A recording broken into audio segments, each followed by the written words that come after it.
The Lily and the Mud, a standalone scroll. Snip the label. Cut the tag.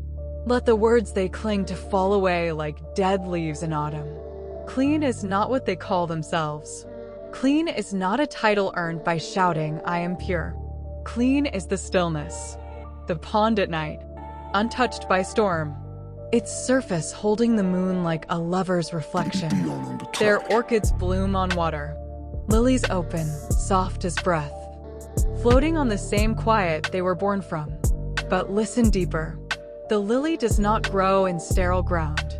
It rises from mud, from dirt, from the place most would call unclean. And yet, is the mud not part of its beauty? Is the water less true for being clouded? No, it is not the mud, not the water, not the root that decides. It is what becomes of it. Dirt can be clean. Water can be muddy and still untouched by corruption. It is not where it has been, nor even where it came from, but what is done with it. Disturb it with unclean hands, and the life within recoils. Tend it with reverence, and the flower opens. This is the philosophy of clean, that nothing dies from being called dirty, but everything withers. When it is misused, mislabeled, mishandled.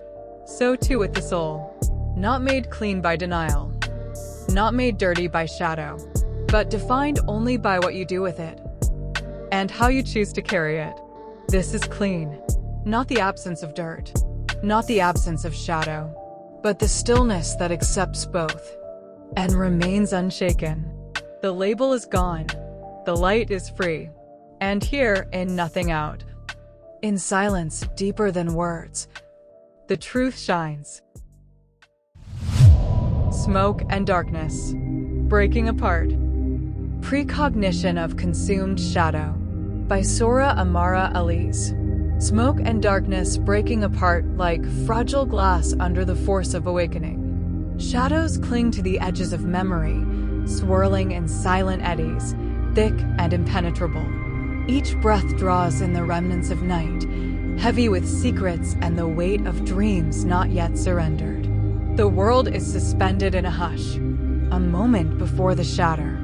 Then, a tremor, a pulse of something new. Light, thin as a blade, slices through the gloom. The smoke recoils, twisting and unraveling, its form dissolving into shards that glint with the promise of dawn. Darkness fractures, splintering into 1,000 pieces, each one catching the first hints of color and warmth. Awakening is not gentle. It is a force, relentless and undeniable, pressing forward until the old barriers yield. The fragile glass of night breaks, scattering illusions and fears, making way for clarity. In the aftermath, the air is sharp and clear, filled with the quiet certainty of beginning again.